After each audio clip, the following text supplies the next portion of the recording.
大家好，我是金鹿，大家好，我是文武，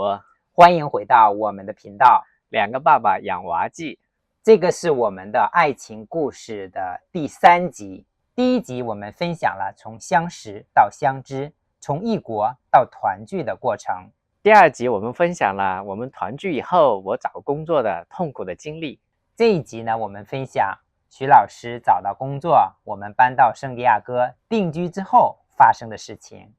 首先最开始最重要的一件事情就是买房了。对，我们搬到圣地亚哥以后，在一个公寓住了半年，然后17年底的时候我们就开始看房子买房子。对呀，哎呀，我记得我们当时几乎每一个周末都会要去看好几个房子。我记得有一次我们一天安排了有7到8个房子去看，累死了，像赶场一样的，一个接着一个看。但是最终的结果呢，我们买到了一个非常满意的房子。我觉得这个和我们其他的事情也类似，比如说徐老师找工作历尽了千辛万苦，最后我们还是来到了圣地亚哥，美国最好的气候最好的地方生活。那找房子呢，也是我们看了那么多的房子，最后我们选择了一个我们认为是最好的房子。是的，最适合我们的房子，然后周边的环境也非常的安静，完美的满足我们的需求。附近呢也有各种各样的公园啊，然后有可以去玩的社区啊，我们就觉得非常满意。对，然后这边的学校也非常好，将来小孩可以上公立的学校。之后呢，就来到了2018年。2018年呢，发生了很多事情，比如说我们去坐了一趟邮轮，加勒比的邮轮，在年初的时候。然后之后呢，在年中的时候，我们2个去参加了伯克希尔哈撒韦的股东大会，就是巴菲特老爷子搞的那个股东大会，1年1次的，见了一下巴菲特和芒格，远远的见了一下他们。是的，还见了比尔盖茨。对，然后呢，我们利用那次机会呢，也刚好就在美国中部做了一次短的公路旅行。之后呢，徐老师因为去华盛顿开会，我们也顺便去华盛顿玩了一圈。对，华盛顿是一个我非常推荐一起去旅游参观的地方，它有很多漂亮的博物馆啊，然后有白宫啊，然后有那个国会大厦呀，这些都值得去看一下。可能你花个3-5天的时间都是完全可以的。还有那个很有名的方尖碑，在那个华盛顿广场的那个中间，非常好看。我印象最深刻的就是在我们去邮轮之前，当初我们是刚刚搬到新房没几天，我们就要去那个邮轮。我就在想，我新房我还没有还没有待够呢，还没有充分去享受我的新房，我就感觉非常舍不得就去出发坐邮轮了。OK， 但是好在坐邮轮的差不多有1个星期，体验非常的美妙，很适合我们俩的这种旅游方式，就是所谓的老人游。到了一个地方以后，就在那非常的 relax， 然后那个邮轮也是 all inclusive， 吃的喝的睡的玩的全部都在同一个地方，非常的放松。当然它沿途也会经过一些加勒比海非常漂亮的一些小国家，比方说 Grand Turk， 然后 Puerto Rico 等等，然后我们就沿途停下来去附近的这些城市参观了一下，感觉非常的美妙。我们非常喜欢这种邮轮旅行的方式。在美国中部的自驾游，我有一个细节记得印象比较深刻，就是我们尽量的在那一次旅行当中走过更多的美国的州。我记得我们是走了一圈，走了美国的6个州。我记得有那个叫 Minnesota 州，我们就刚好到那个角，它的西南角的一个小镇上面的一家麦当劳，到那边买了一杯水，就算作我们到过了 Minnesota。 是，金鹿有一个很好玩的一个愿望，就是一定要去到美国所有的州，我觉得是一个很有意思的一个计划，回头有机会我们一定要完成。2018年另一项非常重要的事情发生在我们家呢，就是因为我们买了房子定居下来，然后呢就开始接待我们的家人来访，接待了我父母，接待了文武的家人。那你觉得比如说你的家人过来，你印象深刻的事情有哪些呢？我家人过来呢，我印象比较深刻的就是带他们出去玩，特别是去了一趟洛杉矶的 downtown， 然后参观了传说中的星光大道，然后见到了很多以前在电影里面或者电视剧里面看得到的好莱坞的那些场景。当然这是在新冠疫情之前发生的事情。现在呢，据说洛杉矶有非常非常多的流浪汉，特别是星光大道那一块环境已经远远不如以前了。还有一个很有意思很好玩的地方呢，就是圣地亚哥本地的一个景点，它就是一个中途岛航母改造的一个博物馆。然后我们也到那参观了各种各样的那种博物馆的场景，有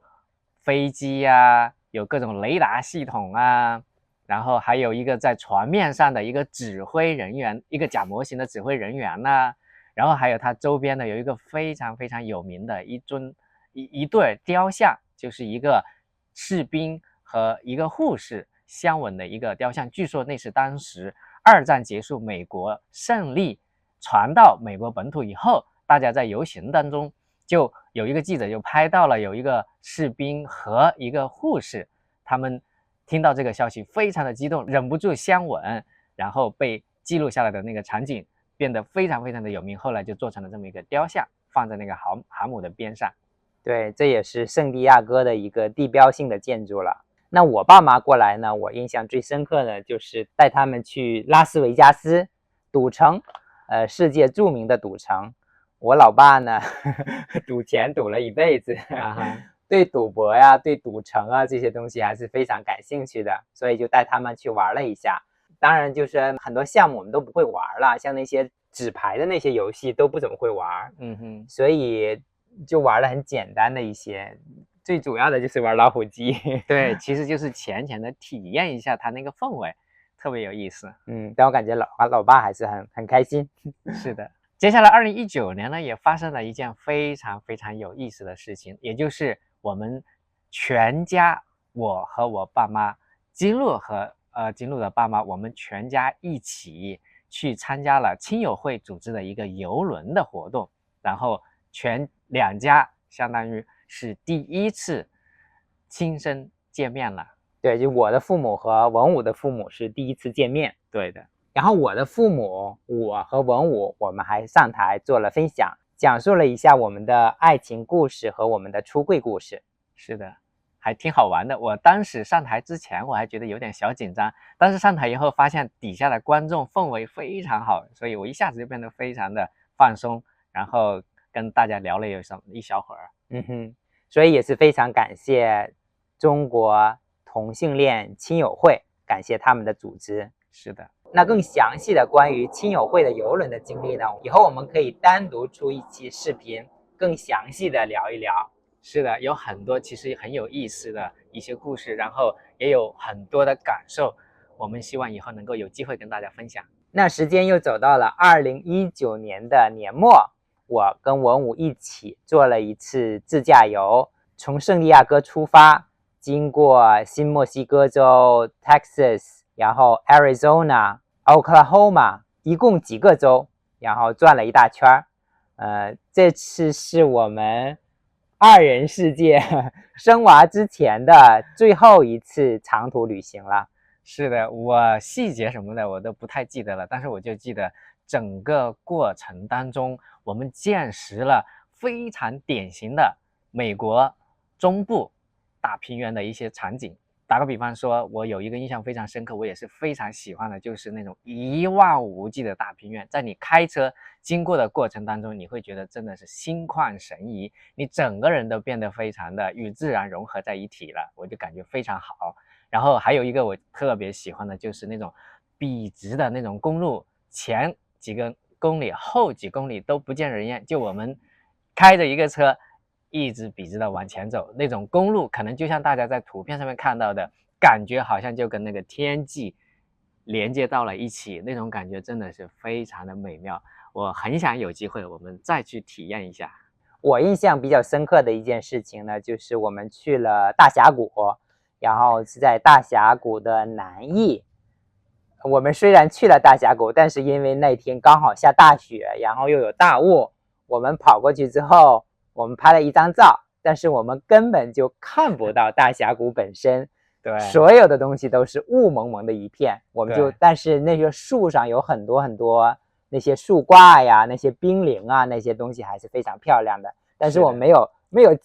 到了大峡谷，但是没有亲眼的见到大峡谷。对呀，那个雾气太重了，我们什么也看不见，但是也是别有一番风味。以后有机会我们可以夏天的时候去看一下。对，一定要去夏天，我们也可以去北翼到那边去看，据说那边会更好一些。